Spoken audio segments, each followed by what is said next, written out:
മിനുങ്ങും മിന്നാ മിനുങ്ങേ മിന്നി മിന്നി തേടുവതാരെ.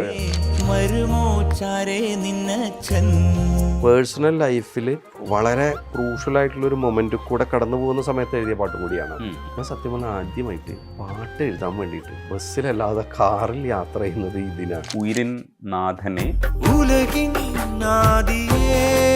ആ പ്രയോഗം ഒരു ബിബ്ലിക്കൽ ലാംഗ്വേജും കൂടെ അതിനകത്ത് ട്രൈ ചെയ്തിട്ടുണ്ടെന്ന് ഞാൻ കരുതുന്നത്. ഞാൻ ബാബു അവിടെ ഈ ഇതിന് ഉപയോഗിക്കുന്ന കുർബാനയുടെ പുസ്തകം ഞാൻ മോഷ്ടിച്ചു കൊണ്ടുവന്ന് ഇവിടെ ഇരിക്കുന്നുണ്ട്. ഇത് വായിക്കാൻ വേണ്ടിയിട്ട് തന്നെയാണ്. ആക്ഷൻ ഹീറോ ബിജു എന്ന് പറയുന്ന സിനിമയിൽ ഹരഹര തീവ്രം വീക്ഷണം എന്ന് പറഞ്ഞിട്ടൊരു പാട്ടാണ്. അത് ഈ പോലീസിന്റെ ഓരോ ഇതുണ്ടല്ലേ പൊളൈറ്റ്നസ് എന്നൊക്കെ പറഞ്ഞു, അത് വെച്ചിട്ടാണ് ഞാൻ ആ പാട്ട് ചെയ്തിരിക്കുന്നത്. ആ സംസ്കൃതത്തിലെ പാട്ട് തരരര തരര എന്നാണെങ്കിൽ താരര തരര ആക്കാമോ എന്ന് ഞാൻ ചോദിക്കാറില്ല. അത് എന്തുകൊണ്ട് ചോദിച്ചാൽ കുഴപ്പമൊന്നുമില്ല കേട്ടാ. അത് എൻ്റെ ഒരു കുറവായിട്ട് എനിക്ക് തോന്നാറുണ്ട്. അപ്പം ഇഷ്ടമല്ലടാ എനിക്കിഷ്ടമല്ലടാ നിന്റെ തൊട്ടുനോട്ടം ഇഷ്ടമല്ലടാ എന്ന് കൈതപ്രസാദ് എഴുതിയതിൽ നമ്മളൊരു കവിതയായിട്ട് എടുത്തു കഴിഞ്ഞാൽ എന്താ ഒന്നും ഇഷ്ടമല്ല. ആ മ്യൂസിക് അതിൽ വന്നപ്പോൾ ഓപ്പോസിറ്റ് അർത്ഥമാണ് വരുന്നത്. ജോസഫിലെ ഉയിരിൻ നാഥനെ ഉലകിൻ ആദിയെ എന്ന് പാടുന്നുണ്ട്. അപ്പോൾ ആ പ്രയോഗം ഒരു ബിബ്ലിക്കൽ ലാംഗ്വേജും കൂടെ അതിനകത്ത് ട്രൈ ചെയ്തിട്ടുണ്ടെന്ന് ഞാൻ കരുതുന്നത്. കാരണം അതിൻ്റെ ഒരു കോറസ് പാടുന്ന സമയത്ത് ഒക്കെ അങ്ങനെ വാക്കുകളൊക്കെ അങ്ങനെ വരുന്നുണ്ട്. അപ്പം ഇതും ഒരു വേറൊരു തരത്തിലുള്ളൊരു നമ്മൾ മനസ്സുകൊണ്ട് ചെയ്യേണ്ട ഒരു പ്രോസസ്സാണ്. എന്ന് വെച്ചാൽ ബിബ്ലിക്കൽ ലാംഗ്വേജ് അന്വേഷിപ്പാൻ എന്നൊക്കെ പറയുന്നത് പോലെ ചില സാധനങ്ങളുണ്ട്. അപ്പോൾ അത് നമ്മൾ സാധാരണഗതിയിൽ പല സാഹിത്യകാരന്മാരും ഉപയോഗിച്ച് കണ്ടിട്ടുണ്ട്. പക്ഷെ നമ്മളൊരു പാട്ടിലേക്ക് കൊണ്ടുവരുമ്പോൾ നമ്മുടെ വരികളിൽ ഈ വാക്കുകൾ എങ്ങനെ വരണമെന്നതിനെ സംബന്ധിച്ച് നമുക്കൊരു രൂപം ഉണ്ടാവില്ല. ചിലപ്പോൾ പുതുതായിട്ടായിരിക്കും നമ്മൾ പ്രയോഗിക്കുന്നത്. അതെങ്ങനെയായിരുന്നു ആ പാട്ടിൻ്റെ ഒരു എക്സ്പീരിയൻസ്? ഞാൻ അതിൽ ആ പാട്ടിലും ഒടുവിലെ യാത്രയ്ക്കായിന്ന് എന്ന് പറയുന്ന പാട്ടിലും അത്തരം ഒരു ഡിക്ഷനാണ് വേണ്ടത്. ഇപ്പം വാതുക്കൽ വെള്ളറത്തിട്ട് പ്രാവിൽ ഞാൻ ആ സ്ക്രിപ്റ്റ് പഠിച്ചിട്ടുണ്ട്. ആ പറയണ പോലെ തന്നെ അത്തരത്തിലുള്ളൊരു പഠനം എൻ്റെ ഭാഗത്തുനിന്ന് ആ സമയത്ത് ഉണ്ടായിട്ടുണ്ട്. ഞാൻ ബൈബിള് വായിച്ചിട്ടുണ്ട്. ഞാൻ ബൈബിള് വായിക്കുകയും പിന്നെ അത്തരത്തിലുള്ള ക്രിസ്ത്യൻ പാട്ടുകളൊക്കെ കുർബാന ഗാനങ്ങളൊക്കെ എൻ്റെ ഒരു ഫ്രണ്ട് ഉണ്ട് ഇവിടെ, അദ്ദേഹം ഫാദറാണ്, ബാബു എന്നാണ് ഞങ്ങൾ വിളിക്കുന്നത്. ബാബുവിൻ്റെ അടുത്തുനിന്ന് ഞാൻ ബാബു അവിടെ ഈ ഇതിന് ഉപയോഗിക്കുന്ന കുർബാനയുടെ പുസ്തകം ഞാൻ മോഷ്ടിച്ചു കൊണ്ടുവന്ന് ഇവിടെ ഇരിക്കുന്നുണ്ട്. അതിങ്ങനെ ഇത് വായിക്കാൻ വേണ്ടിയിട്ട് തന്നെയാണ് ഇത്തരം. അപ്പം അത്തരത്തിലൊരു വായന കാരണം അത് നമ്മൾ എന്തെങ്കിലും ഡിക്ഷൻ ഉപയോഗിച്ചിട്ട് കാര്യമില്ല. അതൊരു പർട്ടിക്കുലർ സ്ഥലത്തുള്ള ഒരു പാട്ടാണ്. ആ പാട്ടാണ് നമ്മൾ തോന്നിക്കണം. അപ്പം അത്തരം പാട്ടുകൾ വരുമ്പോൾ സ്വാഭാവികമായിട്ട് ഈണത്തിലുമൊക്കെ ആ ഒരു തോന്നൽ വേണ്ടി വരും. കാരണം അതൊരു ഒരു ഒരു ഒരു അനുഷ്ഠാനത്തിൻ്റെ ഭാഗമായിട്ടോ അല്ലെങ്കിൽ ഒരു സംസ്കാരത്തിൻ്റെ ഭാഗമായിട്ടോ കുറേ താവഴികളായിട്ട് വന്ന ഒന്നാണ്. എൻ്റെ ഈ നാട്ടിൽ ഒരുപാട് ക്രിസ്ത്യൻ പള്ളികളുണ്ട്. ഞാൻ അവിടെയൊക്കെ പോവാറുണ്ട്. അപ്പോൾ ആ ഒരു കൾച്ചർ ചെറുതായിട്ട് മനസ്സിലാക്കിയിട്ടുണ്ട്. ഇനി ഞാൻ കൂടുതൽ അന്ന് മനസ്സിലാക്കിയിട്ടുണ്ട്. അപ്പോൾ അതിൽ അപ്പം അത്തരം വാക്കുകൾ വരാൻ വേണ്ടിയിട്ട് ഒരു ബോധപൂർവമായിട്ടുള്ള ശ്രമം ചെറിയ തോതിലുണ്ടാവും. എന്നാലും ഇത്തരം വാക്കുകൾ മനസ്സിലാക്കി ഇത്തരം പാട്ടുകളൊക്കെ കേട്ടിട്ട് പിന്നെ നേരത്തെ പറഞ്ഞ പോലെ ആ മൊമെന്റിൽ അങ്ങനെ ഒരു എഴുത്താണ് ചെയ്യുക. കാരണം ട്യൂണും ഉണ്ടല്ലോ, നമുക്ക് ട്യൂണിനും വരണമല്ലോ. ഈ ട്യൂണിന് വന്നു കഴിഞ്ഞാൽ ഇത് ഡയറക്ടർക്ക് ഇത് പലപ്പോഴും എനിക്ക് തോന്നുന്നത് ഒരു സംഘകലയാണെന്ന് ഞാൻ വിശ്വസിക്കുന്നുണ്ട്. കാരണം നമ്മൾ എഴുതിയത് മുഴുവൻ ഓക്കെ ആവുന്നില്ല. അത് ഡയറക്ടർക്കും ഇഷ്ടമാവണം. ഡയറക്ടർ അല്ലെങ്കിൽ സ്ക്രിപ്റ്റ് റൈറ്റർ ആരാണോ പേഴ്സൺ, മ്യൂസിക് ഡയറക്ടർക്ക് പാടാനും പറ്റണം. അപ്പോൾ ആ ഒരു പ്രോസസ്സിലേക്ക് അപ്പോൾ നമ്മൾ ഇത് ഓക്കെ അല്ല എന്ന് പറഞ്ഞു കഴിഞ്ഞാൽ അതിങ്ങനെ കൊടുക്കുന്ന ഒരു അപ്ലിക്കേഷൻ തന്നെയാണ്. അപ്പോൾ അങ്ങനെ കൊടുത്ത് അപ്പോൾ അതിലൊരു അങ്ങനെ ഒരു പഠനം ഉണ്ടായിട്ടുണ്ട്. ഇത്തരം ഇതിൽ വളരെ ചെറിയതൊരു വലിയൊരു പഠനം എന്നൊന്നും പറയാനില്ല, എങ്കിൽ പോലും അത് ചെയ്തിട്ടുണ്ട് ഞാൻ അത്തരം പാട്ട്. അതിലൊരു ഇതെന്ന് പറയാം, എൻ്റെ മുൾത്താരയിൽ ഉൾപ്പൂവ് നീ തൂകിടുന്നു എന്ന് പറയുമ്പോൾ ഈ മുൾത്താരയും ഉൾപ്പൂവും ഒക്കെ നമ്മൾ സാധാരണ ഈ ബൈബിളിന്റെ ഭാഷയുമായിട്ട് ബന്ധപ്പെട്ട് എപ്പോഴും കേൾക്കുന്നതാ. പക്ഷെ അതൊരു പാട്ടിൽ ഇങ്ങനെ ഭയങ്കര രസമായിട്ട് ബ്ലെൻഡ് ചെയ്ത് സുഖമായിട്ട് പാടുന്ന കേട്ടപ്പോൾ എനിക്ക് തോന്നി ഇത് കൊള്ളാലോ, പരിപാടി കൊള്ളാലോ എന്ന് തോന്നില്ലേ. അത് നമ്മൾ അതിനകത്ത് നിന്ന് ഇങ്ങനെ അരിച്ചെടുക്കില്ലേ, അത് ഭയങ്കര രസമുള്ള ഒരു പ്രോസസ്സാണ്. ഇതിന് ആ ലാംഗ്വേജിനെ നമ്മളുടെ അതിലൊരു അതിൽ നമുക്കൊരു അക്കാഡമിക്കായിട്ടും ഒരു രസമുണ്ട്, ഉം. ഒരു ക്രിയേറ്റീവ് സുഖമുണ്ട്, അതെ അതെ അതെ ഒരു സ്വാദുണ്ട് അതിന്. അതെ അതെ ആ അതെ, പ്രോസസ്. അത് ചെയ്ത് കഴിയുമ്പോൾ നമുക്കൊരു ഇത് തോന്നും, ഇത് തീർച്ചയായിട്ടും കൊള്ളാലോ, തീർച്ചയായിട്ടും ഇതിനകത്ത് നിന്ന് തീർച്ചയായിട്ടും ഇങ്ങനെ ഒരു സാധ്യത. തീർച്ചയായിട്ടും ഈ ഒരു പാട്ടും അതുപോലെ. അപ്പം അങ്ങനെ ഒരു എഫേർട്ട് ഇടേണ്ടി വന്നത് കൊണ്ട് ഇപ്പോൾ ഈ ഒടുവിലെ യാത്രയ്ക്കായി എന്ന് പറഞ്ഞ പാട്ടും ഇതിനൊപ്പം ഞാൻ പറഞ്ഞു എന്ന് മാത്രമേ ഉള്ളൂ, അങ്ങനെ ഒരു സാറ്റിസ്ഫാക്ഷൻ എനിക്ക് കിട്ടിയിട്ടുണ്ട്. പലപ്പോഴും അത് ഇപ്പോൾ നമ്മുടെ ഈ ഭാഗത്ത് ക്രിസ്ത്യൻ ഫ്യൂണറലുകളിലൊക്കെ ഈ പാട്ട് വെച്ച് കാണുമ്പോൾ ഒരു സന്തോഷം അത് വേറെ ഒന്നും കൊണ്ടല്ല, അത് ഞാൻ എത്ര മഹത്തായിട്ട് എഴുതി, എത്ര നന്നായിട്ട് എഴുതി, എൻ്റെ എഴുത്തിൻ്റെ ഒരു ഇതിനെക്കുറിച്ചല്ല, നമ്മൾ അതിന് വേണ്ടിയിട്ട് ഒരു ചെറിയ നേരത്തെങ്കിലും റിസർച്ച് സംഭവിച്ചിട്ടുണ്ടല്ലോ, ആ ഒരു സംസ്കാരത്തിനോട് ചേർന്ന് നിൽക്കാൻ വേണ്ടിയിട്ടുള്ള ഒരു റിസർച്ച് നടത്തിയിട്ടുണ്ട്. അത് സാർത്ഥകമാകുന്നു എന്ന് പറഞ്ഞൊരു സന്തോഷം ഉണ്ടാവാറുണ്ട്.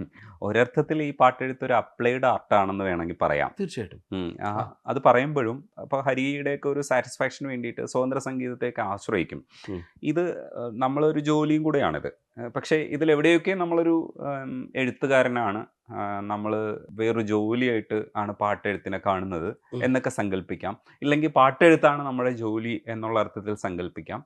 ചിലപ്പോൾ കവിത, ഇപ്പോൾ റഫീഖ് സാറിനൊക്കെ കവിതയായിരുന്നു ഭയങ്കര ലഹരി ഉണ്ടാക്കുന്ന ഒരു സംഗതി. അതിപ്പോഴും അങ്ങനെ തന്നെ തുടരുമ്പോഴും പാട്ടെഴുത്തിൻ്റെയും കൂടെ രസമായിട്ടും അതിൻ്റെ ഒരു രസവും അത് ചെയ്യാൻ കഴിയുന്നതിൻ്റെ ഒരു ത്രില്ലും ഒക്കെ ചില പ്രത്യേക തരത്തിലുള്ള രാഗത്തിലോ ഇല്ലെങ്കിൽ ചില മീറ്ററിലോ ഒക്കെ എഴുതാൻ കഴിയുമ്പോൾ ഉണ്ടാവുന്ന സന്തോഷമൊക്കെ സാറ് പറയാറുണ്ട്.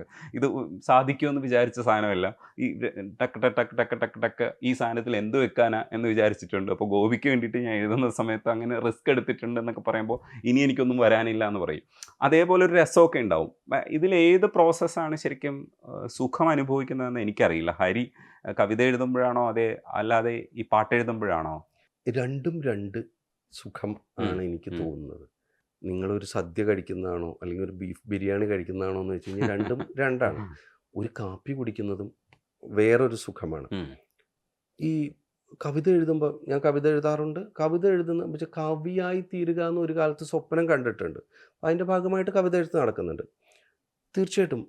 പക്ഷേ ഈ ഞാൻ ആരോ പറഞ്ഞ പോലെ പാട്ടിൽ കവിതയാവും, കവിതയിൽ പാട്ടുമാവും, എന്നാൽ പാട്ട് കവിതയുമല്ല, കവിത പാട്ടുമല്ല എന്ന് പറഞ്ഞ പോലെ അത് രണ്ടും രണ്ട് പ്രോസസ്സ് തന്നെയാണ്. അതിന് ഏറ്റവും പ്രധാനം തോന്നിയ ഒരു കാര്യം പലപ്പോഴും അതിൻ്റെ കോമ്പോണൻ്റായിട്ട് വരുന്നത്, ഒരു കവിത എഴുതുമ്പോൾ അതിൻ്റെ അർത്ഥത്തിനെയൊക്കെ നമ്മൾ വിടും, വാക്കും നിശബ്ദതയും ആണ്.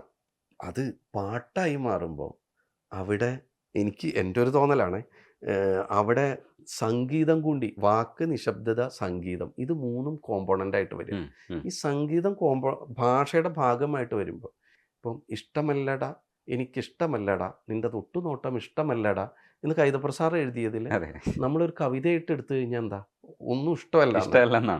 ആ മ്യൂസിക് അതിൽ വന്നപ്പോൾ ഓപ്പോസിറ്റ് അർത്ഥമാണ് വരുന്നത്. ധ്വനി പിള്ളേരൊക്കെ പറയും പോലെ എന്നെ ഇക്ലിയാക്കാൻ വരണ എന്ന് പിള്ളേർ ചോദിക്കില്ല, അതേപോലെ ഒരു അർത്ഥമായി എന്ന് വെച്ചാൽ വരണോന്നാണ്. അതെ, അതായത് എനിക്ക് ഇഷ്ടമാണെന്നുള്ള അർത്ഥമാണ്. അപ്പൊ അവിടെ സംഗീതം ഭാഷയാണ്. നമ്മൾ ഈ പാട്ടിൽ വരുമ്പോൾ അവിടെ സംഗീതം കൂടി ഭാഷയാണ്. അപ്പോൾ നമ്മുടെ ഒരു ഭാഗമുണ്ട്, കവിതയിൽ നമുക്കതില്ല, നമ്മുടെ ഭാഗം തന്നെ ഉള്ളൂ. ഇവിടെ അപ്പുറത്തൊരാളുടെയും ഭാഗമുണ്ട്, അത് ചേർന്നിട്ട് വേണം ഈ ഭാഷ തന്നെ സൃഷ്ടിച്ചെടുക്കാൻ. അപ്പോൾ അവിടെ സ്വാഭാവികമായിട്ട് അപ്ലൈഡ് ആർട്ടായിട്ട് മാറും. അപ്പോൾ അതിന് രണ്ട് രീതിയിൽ എൻജോയ് ചെയ്യുക, രണ്ടും രണ്ട് ട്രിപ്പാണ് എന്ന് പറയില്ലേ, എനിക്ക് അങ്ങനെയാണ് തോന്നിയിരിക്കുന്നത്. രണ്ടും ഞാൻ എൻജോയ് ചെയ്യാറുണ്ട്. നമുക്കൊരു പാട്ട് വരുമ്പോൾ വല്ലാത്തൊരു എക്സൈറ്റ്മെൻറ്റ്, ഒരു ട്യൂൺ വരുമ്പോൾ വല്ലാത്തൊരു എക്സൈറ്റ്മെൻറ്റ്. ഇത് എത്ര തവണ ഇന്ന് എഴുതുമ്പോഴും ഇന്ന് എനിക്കൊരു ട്യൂൺ വന്നാലും അതിലേക്ക് കയറാൻ അവരുദ്ദേശിക്കുന്നതിൻ്റെ ഒരു അപ് ടു ദ മാർക്കാവില്ലേ സംഗീത സംവിധായകനും, അതിലേക്ക് എത്തുക. ആ പാട്ട്, ആ ട്യൂൺ ഇത്ര നിൽക്കുന്നുണ്ട്, വരി വന്നപ്പോൾ ഇത് ഇങ്ങോട്ട് താണു എന്ന് പറയാതിരിക്കാൻ പാകത്തിൽ അതിനെ പൊന്തിച്ച് നിർത്തുക എന്ന് പറഞ്ഞത് അത് നമ്മുടെ ഉത്തരവാദിത്വമാണ്. അതിലുപരി അതൊരു നേരത്തെ രജനീഷ് ആദ്യം ചോദിച്ച പോലെ അതൊരു സ്ട്രെയിൻ അല്ലാതെ അതൊരു ആവേശമായിട്ട് എൻ്റെ ഉള്ളിൽ പ്രവർത്തിക്കുന്നുണ്ട്. അതിൻ്റെ ഒരു സന്തോഷവും ഒരു സുഖം എനിക്ക് ഒരു പാട്ട് എഴുതി കഴിയുമ്പോൾ ആ ഒരു സുഖം കിട്ടുന്നുണ്ട്. ഇടയ്ക്ക് ഹരിയുടെ വാക്യകത്തുനിന്ന് കേൾക്കേണ്ട ഒരു അപ്രീസിയേഷൻ ഉണ്ട്. ഈ പുതിയ കാലഘട്ടത്തിലെ എഴുത്തുകാരിൽ ഒരാളാണ് ഹരി, പക്ഷേ മുമ്പിൽ നിൽക്കുന്ന ഒരാളാണ് എന്നുള്ള അർത്ഥത്തിൽ. എന്ന് വെച്ചാൽ മെലഡീസ് കൂടുതൽ എഴുതുന്ന കൂട്ടത്തിൽ ഒരു പക്ഷേ റഫീഖ് അഹമ്മദ് സാറിന് ശേഷം ആ ഭാഷയും ആ തരത്തിലുള്ളൊരു അപ്രോച്ചും ഒക്കെ ശരിക്കും ഹരിയുടെ ഭാഗത്ത് നിന്ന് ഉണ്ടാവാറുണ്ട്. അപ്പോൾ അതിന് ശേഷമുള്ള ഇപ്പോൾ വിനായക് ശശികുമാറും ഇത്തരത്തിലുള്ള പാട്ടുകളൊക്കെ എഴുതുമ്പോഴും കുറച്ചുകൂടെ ഇപ്പോൾ മോഹസിൻ പരാരി എഴുതുന്നതും സുഹൈൽ കോയ എഴുതുന്നതൊക്കെ ഈ നമ്മുടെ പുതിയ കാലഘട്ടത്തിൻ്റെ സിനിമകൾക്ക് വേറൊരു സംഗതിയാണ് നമ്മളിപ്പോൾ എഴുതിക്കൊണ്ടിരിക്കുന്നത്. അതിൽ മോഹസിൻ എഴുതുന്ന ചില സാധനങ്ങളൊക്കെ ഭയങ്കര ഇഷ്ടമാണ് കേൾക്കാനൊക്കെ. അതിനകത്തൊരു താളം എന്ന് പറയുന്നത് ഇപ്പോൾ മഴവില്ലിലെ വെള്ളയെ നൊമ്പരപ്പം വരെ ചുറ്റലിൽ കണ്ടോന്നി, ഇടിമിന്നൽ വെട്ടിയ വെട്ടത്തെ നെഞ്ചിലെ കീറലിൽ കണ്ടോന്നി എന്നൊക്കെ എഴുതുമ്പോൾ ശരിക്കും ഒരു കോമിക് ആണെങ്കിൽ പോലും അതിനകത്തൊരു ഒരു ഭാഷയുടെ ഒരു സൗന്ദര്യം കൊണ്ടുവരുന്നുണ്ട്. അപ്പം ഇവരുടെയൊക്കെ ഒരു എഴുത്ത് കാണുമ്പോൾ ഹരി അവരെ സ്വാധീനിക്കുന്നുണ്ട്. തിരിച്ച് അവരിൽ നിന്നൊക്കെ എന്തൊക്കെ സ്വാധീനമാണ് എടുക്കുന്നത്, ഇവരെയൊക്കെ എങ്ങനെയാണ് അപ്രീഷിയേറ്റ് ചെയ്യുക ഹരി? തീർച്ചയായിട്ടും ഇത് മുഴുവൻ ഇപ്പോൾ ഞാൻ പറയട്ടെ, എനിക്ക് മോഹസിൻ്റെ പാട്ടുകളെ വലിയ ഇഷ്ടമാണ്. ഈ നമ്മൾ പറയില്ലേ ഇപ്പോൾ ഓള മെലഡി എന്നൊക്കെ പറഞ്ഞ ഫാലിമിയിലെ പാട്ടുകൾ, ഇതൊക്കെ വളരെ ഇഷ്ടമാണ്. അതുപോലെ ഇപ്പോൾ ചങ്കുരച്ചാൽ എന്ന് പറഞ്ഞിട്ട് നമ്മുടെ ഇയാളെ എഴുതിയില്ല, വൈശാഖ് സുഗുണൻ. വിനായകൻ്റെ ഇപ്പോൾ അത് ലോകം മുഴുവൻ കൊണ്ടാടുന്ന 50 മില്യൺ കടന്ന പാട്ടാണ് നമ്മുടെ ഈ ഇവനെ കടവളുക്ക് 10ൽ 10 എന്ന് പറയുന്ന പാട്ട്, ഇലുമിനാറ്റി. അതൊക്കെ ഞാൻ പറയുന്നത് വെച്ചാൽ വല്ലാത്ത എന്താ പറയുക, ഡെഫിനറ്റ്ലി സൊഹൈലിൻ്റെയും പാട്ട് ഇതിൽ പറയണം. സൊഹൈലിൻ്റെ ജാതിക്കാത്ത ഒട്ടം തൊട്ട് തന്നെ സൊഹൈലിൻ്റെ ഒരു ഇഷ്ടം ഉള്ള ഒരാളാണ്. അപ്പം അത് നമ്മൾ പറയുന്നത് അതൊരു നമ്മുടെ ഒരു മുന്നോട്ട് പോക്ക് തന്നെയാണ്. ഈ ഇത്തരം പാട്ടുകളിൽ മുന്നോട്ട് പോക്കിലപ്പുറം ഇപ്പോൾ അയിമുണ്ട് ഒരു സുഖമുണ്ട് എന്ന് പറഞ്ഞിട്ടുള്ള പാട്ടിൽ പോലും അതിൽ വേറൊരു കാര്യം കൂടി സംഭവിക്കുന്നുണ്ടെന്ന് എനിക്ക് തോന്നുന്നുണ്ട്.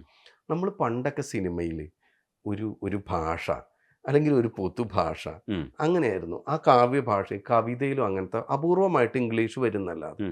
പക്ഷെ ഇത് നമ്മളുടെ പല റീജിയനിലുള്ള പല വാക്കുകളും പല രീതിയും പല ജനറേഷനെയും ഒക്കെ ഇപ്പോൾ പാട്ടിലേക്ക് കൊണ്ടുവരാൻ പറ്റുന്നുണ്ട് നമ്മുടെ. അപ്പം എനിക്ക് തോന്നുന്നു മലയാളം അങ്ങനെ അങ്ങോട്ട് വികസിച്ചു എന്ന് തോന്നുന്നുണ്ട്. അത് ഇവരിലൂടെയൊക്കെയാണ് വികസിക്കുന്നത്. ഇത്തരം വാക്കുകളാണ് നമുക്ക് നാളെ നമ്മുടെ പാഠമായിട്ട്, മലയാളത്തിൻ്റെ പാഠമായിട്ട് മാറുന്നത്. തീർച്ചയായിട്ടും എനിക്ക് അങ്ങനത്തെ പാട്ട് എഴുതാൻ പറ്റുമോ എന്നറിയില്ല. ഒരു പക്ഷേ അങ്ങനെ വന്നു കഴിഞ്ഞാൽ ഞാൻ എഴുതും. പിന്നെ ആ ഒരു ശീലമുള്ളതുകൊണ്ട് പണ്ട് മനു മഞ്ജിത്തും ഞങ്ങൾ ഒരുമിച്ച് എഴുതിയ ആളുകളായതുകൊണ്ട് പറയാറുണ്ട്, നിങ്ങൾക്ക് കുണുകുണുപ്പാട്ടും എനിക്ക് കിണികിണിപ്പാട്ടും എന്ന് പറഞ്ഞ പോലെ എന്നെ ഇപ്പോൾ ഒരാൾ വന്നു കഴിഞ്ഞാൽ അപ്രോച്ച് ചെയ്യുന്നത് ഇത്തരം ആട് ടു ഒരു തീ പോലെ അത് എഴുതിയല്ലോ. അല്ല, അന്ന് വേറെ തേച്ചിലെ വെണ്ണ എഴുതിയിട്ടുണ്ട്. അല്ല അങ്ങനത്തെ പക്ഷെ പിന്നീട് ഒരു ഘട്ടം കഴിഞ്ഞപ്പോൾ അങ്ങനത്തെ പാട്ടുകളാണ് വരുന്നത്. പക്ഷെ എനിക്ക് വന്നു കഴിഞ്ഞാൽ അതൊരു ജോലിയുടെ ഭാഗമായിട്ട് ചെയ്യേണ്ടി വന്നേക്കാം. പക്ഷെ നമുക്ക് ഇപ്പം നേരത്തെ എന്നോട് രജനീഷ് പറഞ്ഞ പോലെ ഇങ്ങനെ എനിക്ക് ചെയ്യാൻ പറ്റുമെന്ന് കൈലാസിൻ്റെ പറഞ്ഞ പോലെ നമുക്ക് ചെയ്യാൻ പറ്റുമോ എന്ന് തോന്നുന്ന അങ്ങനെ ഹാറ്റ്സ് ഓഫ് ചെയ്യേണ്ട പ്രവർത്തനങ്ങൾ ഇതാണ് ഇവർ നടത്തുന്നത്. എനിക്ക് വലിയ സന്തോഷമുണ്ട്. ഇങ്ങനെ പാട്ടിൻ്റെ ഒരു ഭൂമിക വേറെ രീതിയിലേക്ക് മാറുന്നു കാണുമ്പോൾ വലിയ സന്തോഷം. അതിലൊരു കാര്യം കൂടെ ഉള്ളത്, ഇപ്പോൾ സ്വാതന്ത്ര്യ സംഗീതത്തെക്കുറിച്ച് നമ്മൾ സംസാരിക്കേണ്ടതുണ്ട്. അതിൻ്റെ ഭാഗമായിട്ട് ഇപ്പോൾ ഡാപ്സി, വേടൻ, തിരുമാലി, ബേബി ജീൻ ഇവരൊക്കെ ഉണ്ടാക്കുന്ന ഒരു ഭാഷയുടെ പല ഏരിയയിൽ കിടക്കുമ്പോൾ മലബാറിനെ കൊണ്ടുവന്നിട്ട് മുഖ്യധാരയിലേക്ക് എത്തിക്കുക. അതാ പറഞ്ഞേ, അത് ഒരു വലിയൊരു പ്രവർത്തനം നടക്കുന്നുണ്ട്. സിനിമയ്ക്ക് അപ്പുറത്തേക്ക് നിന്നുകൊണ്ട് അവർ ചെയ്യുന്ന കുറെ പ്രവർത്തനം അത് സിനിമ തന്നെ ഇപ്പൊ ക്യാരി ചെയ്തു തുടങ്ങി. അതൊരു ഭയങ്കര ഒരു പുതിയ കാര്യമല്ലേ? അല്ല, അത് ഒരു പരിധിവരെ നമ്മളിപ്പോൾ നേരത്തെയൊക്കെ പ്രയോഗിച്ചൊരു ടേമാണ് രാഷ്ട്രീയം എന്നെങ്കിലും ഇതൊരു രാഷ്ട്രീയമാണ് സത്യത്തിൽ. സമൂഹം ആവശ്യപ്പെടുന്ന ഒരു രാഷ്ട്രീയമാണ്. സിനിമയിലൊക്കെ പലതരത്തിലുള്ള ഇപ്പോൾ കഥയിലൊക്കെ ആ മാറ്റം വന്നിട്ടുണ്ട്. ഇപ്പോൾ കവിതകളിലും അത്തരം മാറ്റങ്ങൾ. ഇപ്പം കവിത നമ്മൾ സൂക്ഷ്മമായിട്ട് ഇപ്പോൾ കടപ്പുറത്തിൻ്റെ കവിതകൾ വന്നിട്ടുണ്ട്. ഡി അനിൽകുമാറിൻ്റെ കവിതയാണെങ്കിലും അശോകൻ മറയൂരിൻ്റെ ആണെങ്കിലും സുകുമാരൻ ചാലികഥയും ഒക്കെ അവരുടെ റീജിയൻ വെച്ചിട്ട് എഴുതുന്ന. ഇപ്പോൾ സാഹിത്യ അക്കാദമി അവാർഡ് കിട്ടിയ പെണ്ണപ്പൻ എന്ന് പറയുന്ന ആദിയുടെ അതങ്ങനെ ഒരു പെണ്ണാവുന്ന അപ്പൻ രണ്ടും കൂടി ചേർക്കുക. അപ്പോൾ അത്തരത്തിലുള്ള റീജിയണൽ ലാംഗ്വേജുകളും റീജിയണൽ ഭാഷകളും, റീജിയൻ എന്ന് മാത്രമല്ല ഒരു വർഗത്തിൻ്റെ ഭാഷകൾ. ഇപ്പോൾ മൃദുലാദേവിയുടെ പാട്ടൊക്കെ ഉണ്ടല്ലോ, ഗ്രേറ്റ് ഇന്ത്യൻ കിച്ചണിൽ ഒരു കൂടം പാര് എന്ന് പറയുന്ന പാട്ടൊക്കെ, അതൊക്കെ ഓരോ റീജിയൻ്റെ. അപ്പോൾ അത്തരത്തിലുള്ളതിനൊക്കെ ഒരു സ്പേസ് വരിക. സ്പേസ് വന്നാൽ മാത്രം പോലെ ഇത് അത്തരത്തിലുള്ള ഭാഷകളും അത്തരത്തിലുള്ള വാക്കുകളും അത്തരത്തിലുള്ള വർഗത്തിൻ്റെ സ്വഭാവങ്ങളും ഒക്കെ ഒരു മുഖ്യധാരയുടെ ഭാഗമാവുക എന്ന് പറയുന്ന വലിയ, നഞ്ചിയമ്മയൊക്കെ നമ്മൾ ആഘോഷിക്കുന്ന അതെ, പോലെ. മുഖ്യധാരയുടെ ഭാഗം, നഞ്ചിയമ്മ ആഘോഷിക്കുന്ന പോലെ ഒരു മുഖ്യധാരയുടെ ഭാഗമാവുക എന്ന് പറയുന്ന ഒരു രാഷ്ട്രീയം ഇതിൽ സംഭവിക്കുന്നു. അത് വലിയ സന്തോഷം തോന്നുന്നൊരു കാര്യമാണ്. അതടിപൊളിയാ. ആൾക്കാർ ശ്രദ്ധിച്ചിട്ടുണ്ടോയെന്നറിയില്ല, ആ സമയത്തേക്ക് ഞാൻ സംസ്കൃതത്തിൽ പാട്ട് എഴുതിയിട്ടുണ്ട്. ആക്ഷൻ ഹീറോ ബിജു എന്ന് പറയുന്ന സിനിമയിൽ ആദ്യമായിട്ട് ഞാൻ സംസ്കൃതത്തിൽ എഴുതുന്നത് ഹരഹര തീവ്രം വീക്ഷണം എന്ന് പറഞ്ഞിട്ടൊരു പാട്ടാണ്. അത് ഈ പോലീസിന്റെ ഓരോ ഇതുണ്ടല്ലേ, പൊളൈറ്റ്നസ് എന്നൊക്കെ പറഞ്ഞു, അത് വെച്ചിട്ടാണ് ഞാൻ ആ പാട്ട് ചെയ്തിരിക്കുന്നത്. ആ സംസ്കൃതത്തിലെ പാട്ട്. അത് അന്ന് മറ്റേ എബ്രിഷൈൻ അങ്ങനെ ഇത് എബ്രിഷൈൻ വേറെ എന്തോ മലയാളത്തിൽ എഴുതി നോക്കി, അത് ശരിയാവുന്നില്ല, മാച്ച് ആവുന്നില്ല. ഇത് സംസ്കൃതം ട്രൈ ചെയ്യാമോ എന്ന് ചോദിച്ചു. ഞാൻ സംസ്കൃതത്തിൽ എഴുതിയിട്ടുണ്ട്. നീ എന്ന ഗാനത്തെ പാടുവാനുള്ള ഒരു പാഴ്മുളം തണ്ടല്ലയോ ഞാൻ, പാഴ്മുളം തണ്ടല്ലയോ ഞാൻ. ഇത് ശരിക്കും പറഞ്ഞു കഴിഞ്ഞാൽ കല്ലറഗോപൻ ചേട്ടൻ്റെ സംഗീതമാണ്. അതെ. അപ്പം ഇതിനകത്ത് ഈ പാഴ്മുളം തണ്ടല്ലയോ എന്ന് പറയുമ്പോൾ ഈ ഭക്തിയുടെ ഒരു സാധനം എന്താ വെച്ചാൽ നമ്മൾ ഭയങ്കര താഴെ നിന്നിട്ട് നമ്മൾ ചോദിക്കും. ഒരു ഭക്തൻ അങ്ങനെയാണ് പലപ്പോഴും സ്വീകരിക്കുന്നത്. ആ ലാംഗ്വേജിലാണ് എഴുതി വരുന്നത്. അതെ. അപ്പം വെറും പാഴ്മുളം തണ്ടല്ലേ എന്ന് ചോദിക്കാനേ നമുക്ക് അറിയാവൂ. അതാണ് നമ്മൾ ആ ഭക്തിയുടെ എഴുത്തിൻ്റെ വഴി എന്ന് പറയുന്നത്. അപ്പോൾ ഹരി ഇത് എഴുതി കാണുമ്പോൾ എനിക്ക് ഈ പാഴ്മുളം തണ്ട് എന്ന പ്രയോഗത്തിൽ അതിനകത്തൊരു ഭക്തി ഒക്കെ ആണെങ്കിലും അതിനകത്തൊരു പൊളിറ്റിക്കലി നമ്മൾ കുറേ കൂടെ ആ ജീവിയെ അങ്ങനെ താഴ്ത്തേണ്ടതുണ്ടോ എന്നൊരു ചോദ്യമുണ്ട്. നമ്മൾ ചില ദ്വന്ദ്ങ്ങളൊക്കെ ഉപയോഗിക്കുമ്പോൾ ഇപ്പുറത്ത് ഇതായി പോവുക, ഇല്ലെങ്കിൽ അപ്പുറത്ത് ഗ്ലോറിഫൈഡ് ആയി പോവുക എന്നൊക്കെ പറയുന്നൊരു സാധനമുണ്ട്. സത്യത്തിൽ ഇതൊരു തുടർച്ചയാണ്, നമ്മൾ എഴുത്തിൻ്റെ ഒരു തുടർച്ചയാണ്, നമ്മൾ ഭക്തിഗാനങ്ങളുടെ ഒരു തുടർച്ച ഇങ്ങനെ തന്നെയാണ്. പക്ഷേ ഹരി കുറെ കൂടെ മാറി ചിന്തിക്കേണ്ടതുണ്ടോ എന്ന് എനിക്കൊരു ചോദ്യമാണ്. എനിക്കറിയില്ല ഇതെങ്ങനെയാണ്. ഉണ്ടായിരിക്കും. ഇപ്പം ഇത് പറയുമ്പോൾ 2 ഭക്തിഗാനങ്ങൾ ഞാൻ പറയാം. നീ തന്നെയാണു ഞാൻ എന്നോതി നിൽക്കുന്ന കാനന ജ്യോതിയാണ് അയ്യൻ എന്ന് പറയുന്ന, അയ്യൻ എന്ന് പറയുന്ന ഒരു ഭക്തിഗാനം സ്വതന്ത്രമായിട്ട് ഞാനും ബിജിപാലും ചെയ്തത്. എനിക്ക് തോന്നുന്നു കുറേ തെറിവിളികളൊക്കെ ഞാൻ അതുമായി ബന്ധപ്പെട്ട് കേട്ടിട്ടുണ്ട്. അവിടെ ഞാൻ എൻ്റെ ഒരു തോട്ടിലാണ് ഞാൻ നിന്നത്. എൻ്റെ ഒരു ഞാൻ എന്താണോ, എൻ്റെ ഒരു ഐഡിയ എന്താണോ, ഭക്തിയുമായി ബന്ധപ്പെട്ടിട്ടുള്ള എൻ്റെ ഒരു രീതി എന്താണോ, അതാണ് ഞാൻ അതിൽ എഴുതിയിരിക്കുന്നത്. പക്ഷെ അതൊരു അദ്വൈതത്തിൻ്റെ ഒരു അതും ഉണ്ടായിരിക്കും കുറച്ച്. എന്ന് വെച്ചാൽ മറ്റേ ഋതുമതിയെ ആചാരമതിലാൽ എന്ന് പറഞ്ഞാൽ ആര്യവേദസ്സല്ല അയ്യൻ എന്ന് പറയുന്നു. ഈ പാട്ടിൽ വരുമ്പോൾ ഇത് എഗെയിൻ ഞാനൊരു പർട്ടിക്കുലർ പർപ്പസിന് വേണ്ടിയിട്ട് ഭക്തിഗാനം വേണം എന്നുള്ളൊരു രീതിയിൽ ഈ പാട്ട് എന്നോട് ജയേട്ടൻ പറഞ്ഞു, എടോ എനിക്ക് ഇങ്ങനെ ഒരു പാട്ട് ചെയ്ത് തരണം, ഭക്തിയാണ് എൻ്റെ ഒരു വിഷയം എന്നുള്ള ഇത് പറഞ്ഞു. ഞാൻ എഴുതാം എന്ന് പറഞ്ഞു. അപ്പോൾ ഞാൻ പറഞ്ഞു എനിക്കിങ്ങനെ ഒരു പാട്ട് ചെയ്യണം, എൻ്റെ ഒരു സമർപ്പണം പോലെ എന്ന് ജയേട്ടൻ പറഞ്ഞു. അപ്പോൾ ഈ പാട്ട് എങ്ങനെ എനിക്ക് ആദ്യം ഞാൻ മതിയോ എന്നൊക്കെ ചോദിച്ചു. പിന്നെ എഴുതിക്കോളെന്ന് പറഞ്ഞപ്പോൾ സത്യത്തിൽ ഞാനിതൊരിക്കലും എനിക്കത് ഭക്തിഗാനം എന്ന് പറഞ്ഞിട്ട് കൺസീവ് ചെയ്യാൻ പറ്റുന്നില്ല. ജയേട്ടൻ എപ്പോഴും പറയുന്ന ഒരു സാധനമുണ്ട്, എടോ എൻ്റെ കയ്യിലൊന്നുമില്ലടോ, ഞാൻ ഗുരുവായൂരപ്പം വരുന്നു, പാട്ട് പാടുന്ന സമയത്ത് എൻ്റെ നാവുമ്പിലിരിക്കുന്നു, അത് ഞാൻ പാടുന്നു, ഗുരുവായൂരപ്പം ഇറങ്ങി പോകുന്നു, ഞാൻ ഇങ്ങനെ വരുന്നു. ഇത് ജയേട്ടൻ എപ്പോഴും പറയുന്ന സാധനം. സത്യത്തിൽ ഞാൻ ഈ പാട്ട് ജയേട്ടനെ പറ്റിയിട്ടാണ് എഴുതിയത്. ജയേട്ടൻ്റെ ഒരു ഐഡിയോളജിയിൽ പറയുന്ന സാധനം ആണ് ഞാൻ എഴുതിയിരിക്കുന്നത്. പിന്നെ അപ്പം അതിൽ അങ്ങനത്തെ ഒരു ഭക്തിയുടെ ടൂളിൽ എന്ന് പറയുന്നത് നമ്മൾ ഈ പൂജാസങ്കല്പം ഒക്കെ വായിക്കുന്ന സമയത്ത് ഒരു പൂജ ചെയ്യുന്ന ഒരാൾ അല്ലെങ്കിൽ പാടുന്ന ഒരാൾ ഇയാളുടേതായിട്ടുള്ള ഒരു ശരീരത്തിനെ മുഴുവൻ ഇല്ലാതാക്കിക്കൊണ്ട് ഈ പൂജയ്ക്ക് വേണ്ടി മറ്റൊരു ശരീരമുണ്ടാക്കുന്നു പൂജകൻ എന്നൊരു കൺസെപ്റ്റ് ഞാൻ ഇത്തരം ഭക്തിയുമായി ബന്ധപ്പെട്ടാണ് ഞാൻ പറയുന്നത്. അങ്ങനെ ഒരു കൺസെപ്റ്റ് ഞാൻ മനസ്സിലാക്കിയിട്ടുണ്ട്. അതായത് പൂജകൻ ഇയാളുടെ ഒരു ശരീരം മാറ്റി വേറൊരു ശരീരം ഉണ്ടാക്കിയിട്ട് ഇത് ചെയ്യുന്നു. അതാണ്. അപ്പോൾ പുതിയൊരു ശരീരമാണ് അയാൾക്കുണ്ടാവുന്നത്. അപ്പോൾ ആ സമയത്ത് എന്ന് പറഞ്ഞാൽ ഇയാൾ നില്ലാണ്. അപ്പോൾ ആ പാഴ്മുളം തണ്ടിലേക്ക് പാടുക എന്ന് പറഞ്ഞ മറ്റേ ഈ ടാഗോറൊക്കെ പറഞ്ഞ കൺസെപ്റ്റ് തന്നെ, നിനക്ക് പാടാനുള്ള ഒരു മുരളികയാണ് ഞാൻ എന്ന് പറഞ്ഞ കൺസെപ്റ്റ് തന്നെ, അതിനെ എടുത്തിട്ട് ഞാനിതിലേക്ക് ഉപയോഗിച്ചു എന്ന് മാത്രമേ ഉള്ളൂ. അതെൻ്റെ രാഷ്ട്രീയമായിട്ട് എത്രണ്ടും ശരിയുണ്ടെന്ന് വെച്ച് കഴിഞ്ഞാൽ ഞാൻ പലപ്പോഴും ഒരു പരിധി വരെ അങ്ങനെ ഒരു ഉദ്ദേശത്തിന് വേണ്ടിയിട്ട് പാട്ടെഴുതുമ്പോൾ പാട്ടെഴുത്തൊരു എൻ്റെ സ്വതന്ത്ര ഗാനമല്ലെങ്കിൽ ഉം. ഞാൻ ആ ഒരാശയത്തിനെ ആണ് എഴുതാൻ ഉപയോഗിക്കാറും എന്ന് മാത്രമേ ഉള്ളൂ. ഉം. അതാണ് തുടരുക. ആ പാർട്ട്നേഴ്സിൽ ഇത് ഇന്നോളം തോന്നാ കൗതുകം എന്തേ എൻ കണ്ണിൽ വന്നുവോ ആ ആവോ, ഉം. അത് അവിടെ വന്നിട്ട് ആവോ എന്നും കൂടെ ചോദിക്കാനുള്ള ഒരു സ്പേസ് ഉണ്ടായിരുന്നോ? അതെ ഹരി തന്നെ ഉണ്ടാക്കിയതാണോ? അത് മ്യൂസിക് അങ്ങനെ തന്നെയായിരുന്നു? അല്ല, മ്യൂസിക്കിന് ഞാൻ ഈ മ്യൂസിക് ഒരുപക്ഷെ ശീലം കൊണ്ടായിരിക്കും. ഇപ്പോൾ ഉം. ഈ തരരര തരര എന്നാണെങ്കിൽ താരര തരര ആക്കാമോ എന്ന് ഞാൻ ചോദിക്കാറില്ല. ആ. അത് എന്തുകൊണ്ട് ചോദിച്ചാൽ കുഴപ്പമൊന്നുമില്ല ചേട്ടാ. ഉം.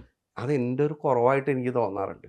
അപ്പം അതുകൊണ്ട് ആ ട്യൂണിന് എഴുതുക അത് അപ്പോഴല്ലേ നമ്മളൊരു ഈ പണി ചെയ്യുമ്പോൾ ഉം. നമ്മളൊരു പണിയായിട്ട് കൂടിയാണല്ലോ ചെയ്യുന്നത്. അപ്പം നമ്മളുടെ ഒരു അതിലേക്ക് എത്തുക എന്ന് പറഞ്ഞു. അപ്പോൾ അതുകൊണ്ട് അങ്ങനെ എഴുതാറുണ്ട്. അപ്പോൾ അതിൽ ആവോ താന എന്നുണ്ടെങ്കിൽ തന്നെ ആയിരിക്കും ഞാൻ ആവോ എന്ന് എഴുതിയിട്ടുണ്ടാവുള്ളൂ, അല്ലാതെ എഴുതിയിട്ടില്ല. ഹരി പാടില്ലല്ലേ? ഇല്ല, ബാത്റൂം സിംഗറും അല്ല. ബാത്റൂമിൽ നമ്മൾ എന്തെങ്കിലുമൊക്കെ പറയൊക്കെ ഉണ്ടായിരിക്കും. ആ. പക്ഷെ ബാത്റൂമിൽ ചെയ്യുന്നത് നമുക്ക് ഇവിടെ ചെയ്യാൻ പറ്റില്ലല്ലോ.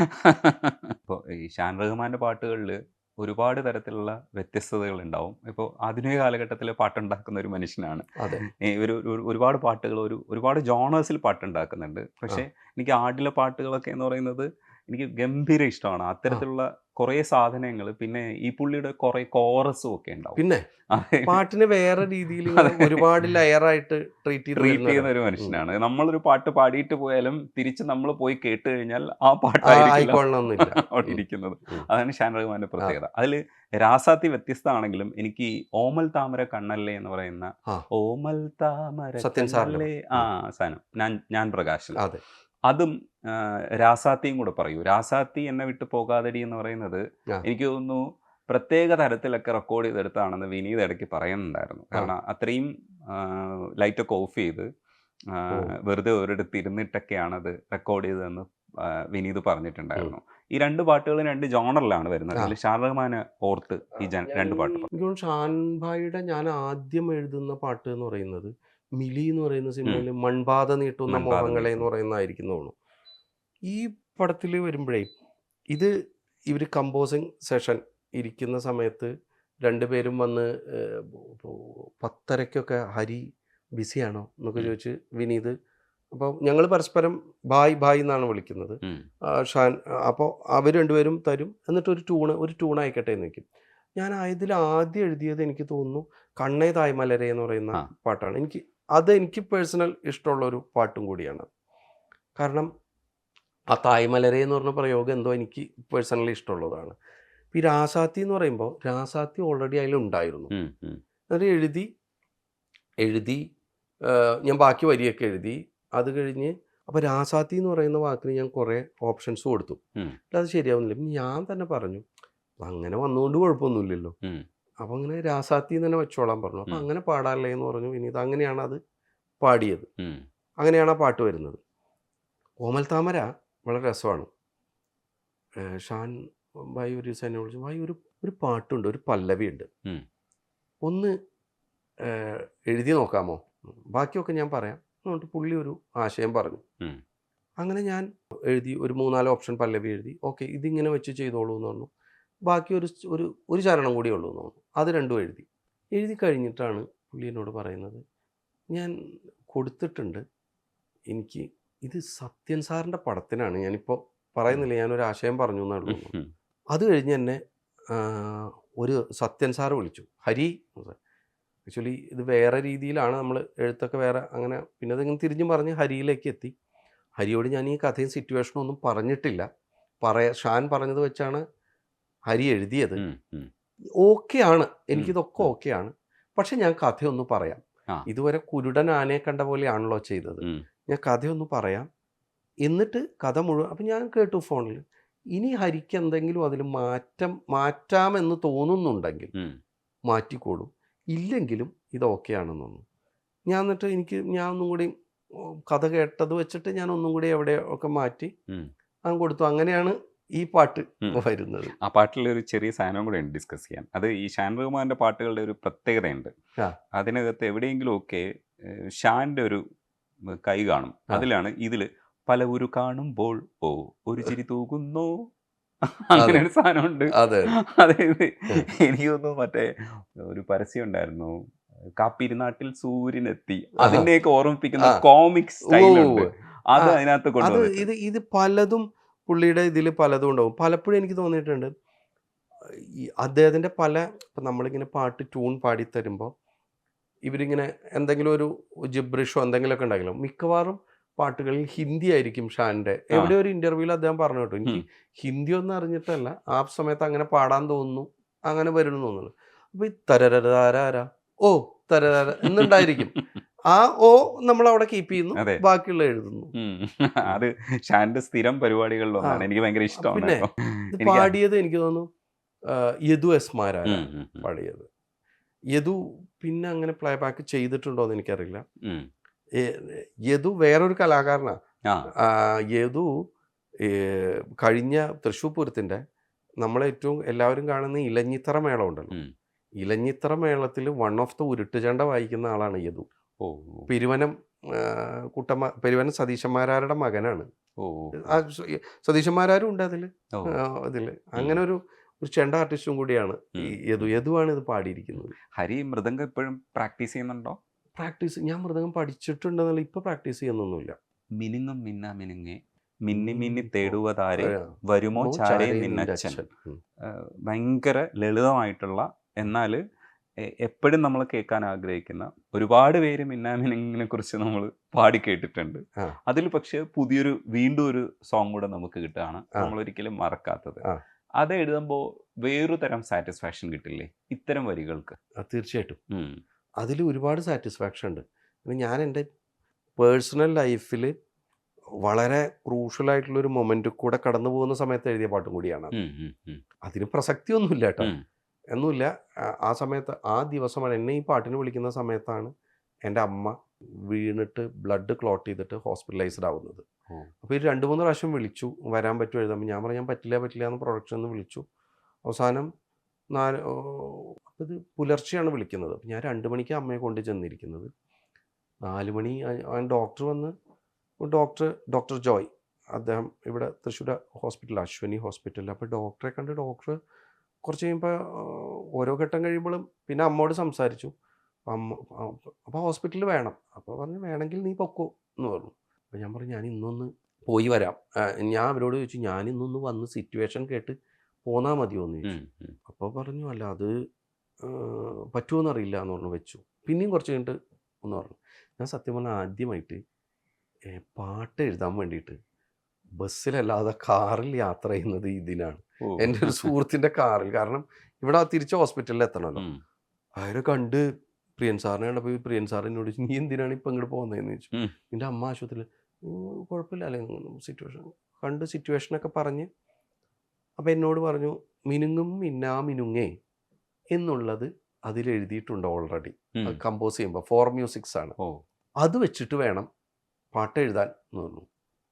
പാട്ട് അച്ഛനും മകളും തമ്മിലുള്ളൊരു പാട്ടാണ്. അപ്പോൾ ആ ചടങ്ങുകളും ഒക്കെ ഇങ്ങനെ എല്ലാം വരണമല്ലോ. നമുക്കറിയാലോ പ്രിയൻ സാറിൻ്റെ പാട്ട് അത്രയും, പ്രിയൻ സാറിൻ്റെ സിനിമകളിലൊക്കെ ഒരുപാട് പാട്ടുകളും വന്നിട്ടുണ്ട്. അപ്പോൾ ഇവരും പറഞ്ഞു എന്നോട്.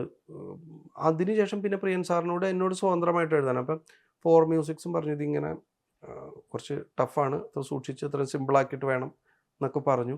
അത് കഴിഞ്ഞ് അപ്പോൾ ഈ മിനുങ്ങും മിന്നാ മിനുങ്ങയെന്ന് പറഞ്ഞിട്ടാണ് പാട്ട്. അച്ഛൻ മകളോട് പറയുന്ന ഒരു സാധനവും അല്ല, മകൾ അച്ഛനോട് പറയുന്നതാണ് എന്നാണ് ആദ്യം പറഞ്ഞത്. അപ്പോൾ ഇത് എന്ത് വേണമെന്ന് ആലോചിച്ച് അവസാനം ഒരു ഉത്തരമെത്തി. ജി ശങ്കരക്കുറുപ്പിൻ്റെ ഒരു കവിതയുണ്ട് മഞ്ഞക്കിളി എന്ന് പറഞ്ഞിട്ട്. നന്നു മഞ്ഞക്കിളി കണ്ണിറയുന്നുഹ വന്നുവല്ലോ നീ പറന്നിപ്പറമ്പിലും തുന്നിച്ചതാരാണിറുകിക്കിടക്കുമീ പൊന്നുടുപ്പ് അമ്മുവിൻ അമ്മയുണ്ടില്ലയോ 10 മാസം ചുമന്ന് എന്നെയും പെറ്റിട്ടു ചത്തുപോയെന്നമ്മ കണ്ടതില്ല മുഖം പാവത്തിനല്ല ആശുപത്രി. അപ്പം 10 മാസം. അപ്പം ഇതിങ്ങനെയാണ്. അപ്പം ഈ കവിതയുടെ ഒരു എസൻസ് എന്ന് പറയുന്നത്, അതിൻ്റെ ഇതെന്ന് പറയുന്നത് ഒരു കുട്ടി, ചെറിയൊരു കുട്ടി, അച്ഛനും അമ്മയും മരിച്ചൊരു കുട്ടി, മറ്റേ മുത്തശ്ശിയുണ്ട്. അപ്പോൾ മഞ്ഞക്കിളിയോട് ചോദിക്കുകയാണ്, മഞ്ഞക്കിളിക്ക് മുത്തശ്ശി ഉണ്ടോ എന്ന് ചോദിച്ചിട്ട് അവൻ്റെ ഒരു കാര്യം പറയുന്ന ഒരു രീതി ഉണ്ടല്ലോ, നിനക്കതൊക്കെ ഉണ്ടോ എന്ന് വെച്ചിട്ട് ഞാൻ എൻ്റെ കാര്യം പറയുന്നത്.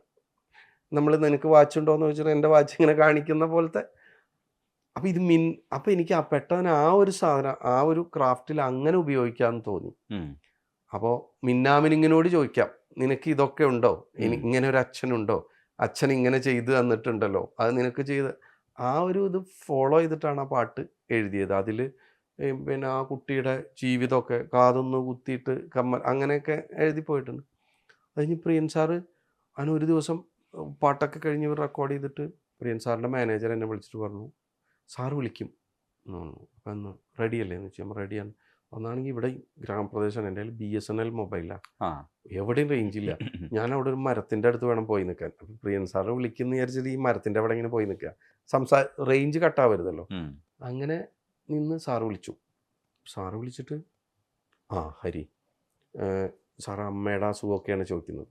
അപ്പം അമ്മയുടെ അസുഖമൊക്കെ മാറിയിരിക്കുന്നു. നമുക്ക് ടെൻഷൻ ഈ പാട്ട് എന്തൊക്കെയാണ് തിരുത്തി. ഞാൻ ഇപ്പുറത്തെ ഒരു പേനയും കടലാസും ഒക്കെ ഓക്കെ, ഇനി നിൻ്റെ പാട്ടിലേക്ക് വന്നു കഴിഞ്ഞാൽ നമുക്കത് സംസാരിക്കാം, അതാണല്ലോ നമ്മൾ വിളിച്ചത് എന്നത്. അപ്പോൾ ആ പാട്ടിൽ എനിക്കുള്ള ചില സജഷൻസ്, തിരുത്തുകൾ ഞാൻ പേനെടുത്ത് കടലാസ് എടുത്തു, ഫോൺ ഇങ്ങനെ പിടിച്ചു. എനിക്ക് ഒരു തിരുത്തുമില്ല, എല്ലാ വരിയും എനിക്ക് ഇഷ്ടമായി എന്ന് തോന്നുന്നു. അത് ആ മൊമെന്റ് ഇപ്പോഴും ഓർമ്മയുണ്ട് ആ പാട്ടുമായി ബന്ധപ്പെട്ടിട്ട്. അത് അടിപൊളി. ഓം ശാന്തി ഓശാനയിൽ അതേപോലെ ഷാൻ്റെ കൂടെ ഒരു പാട്ട് ചെയ്തിട്ടുണ്ടായിരുന്നു, കാറ്റു മൂളിയോ പ്രണയം, കേട്ടുണർന്നുവോ ഹൃദയം, ആരോ നെഞ്ചിൻ പെൺതൂവല, തലോടിയോ മെയ് തലോടിയോ, ആരോ നെഞ്ചിൻ, ആരോ മഞ്ഞിൻ വെൺതൂവലായി, മഞ്ഞിന്റെ വെൺതൂവൽ വെച്ചിട്ട് മെയ് തലോടി. ഹിമോ മഞ്ഞും ഒക്കെ ഹരിക്ക് ഇടയ്ക്കിടയ്ക്ക് വരാറുണ്ട്. അതൊരു സുഖമുള്ള ഒരു പരിപാടിയാണ്. പക്ഷേ ചില വാക്കുകളൊക്കെ ഇപ്പോൾ നിലാവും ചന്ദ്രനും ഒക്കെ നമ്മൾ കുറേ കാലം കൊണ്ട് ഉപയോഗിക്കുമ്പോൾ ഹരിക്കതൊക്കെ പുതിയ കാലഘട്ടത്തിൽ ഉപയോഗിക്കേണ്ടി വരുമ്പോൾ എന്താണ് മനസ്സുകൊണ്ട് തോന്നുക? അത് മാറ്റാൻ തോന്നാറുണ്ട് ഇപ്പോൾ. പക്ഷെ അത് എല്ലാവരും അതിനുള്ള ശ്രമിക്കണം. പിന്നെന്താ വെച്ചാൽ ഒരു പക്ഷേ എനിക്ക് പലപ്പോഴും വളരെ സീരിയസ് ആയിട്ടുള്ള പാട്ടുകളാണ് വരുന്നത്. അപ്പോൾ നമുക്കിതിനെ മാറ്റാൻ പറ്റില്ല. ഇപ്പോൾ ഒരു ഉദാഹരണം പറഞ്ഞു കഴിഞ്ഞാൽ, ഞാനിപ്പോൾ ചിരി എന്ന് പറഞ്ഞൊരു വാക്ക് പ്രയോഗിച്ചു. എനിക്ക് ഈ ചിരി, സ്മിതം എന്ന് ഞാൻ എന്താണ് നമുക്ക് ചിരിക്ക് പ്രയോഗിക്കുന്നത്? സ്മിതം എന്ന് പ്രയോഗിച്ച് നേരിക്കുക, ഹാസം. ഞാനിത് 3ാമത്തെ തവണയായിരിക്കും, പക്ഷേ അവിടെ ഇരിക്കുന്ന ഡയറക്ടർ ആദ്യത്തെ തവണയായിരിക്കും. അയാൾക്ക് അവിടെ ചിലപ്പോൾ ചിരി തന്നെ വേണ്ടിയിരിക്കും, വീണ്ടും ചിരി വരും. പിന്നെ ഈ തരാര എന്നൊരു മീറ്റർ, തരാര മ്യൂസിക്കൽ മീറ്ററാണ്. ഈ തരാര മീറ്ററിൽ വാക്കുകൾ എത്ര ഉണ്ടാവും? മീറ്ററുമാണല്ലോ. കെടാതെ ഇപ്പൊ ഈ ചെരാതൊക്കെ ഇപ്പൊ വരുന്നത് തരാര മീറ്റർ ആയതുകൊണ്ടാ. അതിൽ പെട്ടത് ആ ഗണത്തിൽ ഈ കെടാതെ, ചെരാത്, നിലാവ്, കിനാവ് ഇതൊക്കെ ആ മീറ്ററിലാ, തനാന മീറ്ററിലാ. ഈ തനാന വരുന്ന സമയത്ത് നമ്മൾ വേറൊരു ആശയം, എന്ത് ആശയം കൊണ്ടുവന്നാൽ ഈ തനാന എന്ന് പറയുന്ന ഇതിലുള്ള, അതായത് ആദ്യത്തെ അക്ഷരം ഹ്രസ്വമാവണം, രണ്ടാമത്തെ അക്ഷരം ദീർഘമാവണം, മൂന്നാമത്തെ അക്ഷരവും വരണം. നമ്മൾ ട്യൂണിലല്ലേ എഴുതുന്നത്. ഇങ്ങനെയാണ് പലപ്പോഴും നിലാവ് വന്നത് എന്ന് എനിക്ക് തോന്നാറുണ്ട്. ഈ തരാര എന്ന് പറയുന്ന അക്ഷരം റീപ്ലേസ് ചെയ്യാൻ വേണ്ടിയിട്ടാണ്. കെടാതെ ഇപ്പോൾ വരുന്നു എന്നായാൽ ചിലവർക്ക് ചിലപ്പോൾ ഓക്കെ ആയിരിക്കും. ഇപ്പോൾ നീട്ടിപ്പാടണമല്ലോ, ഒരാളെ, ഇതോടെ, ഈ വാക്കുകളുടെ ഇങ്ങനെ ഒരു പ്രോസസ്സ് കൂടി ഇതിൽ നടക്കുന്നുണ്ട്.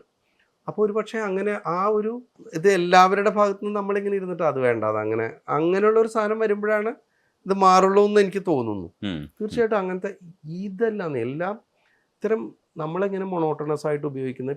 ഇപ്പം എനിക്ക് പുതിയത് ഇപ്പം നാളെ എവിടെയോ വായിച്ചപ്പോൾ നമ്മളിപ്പോൾ ഒരാളെ വർണ്ണിക്കുന്ന പാട്ടുകൾ ഇപ്പോൾ വളരെ കുറവല്ലേ, ഒരു പേഴ്സണൽ ഫീൽ അല്ലേ വരുന്നത്.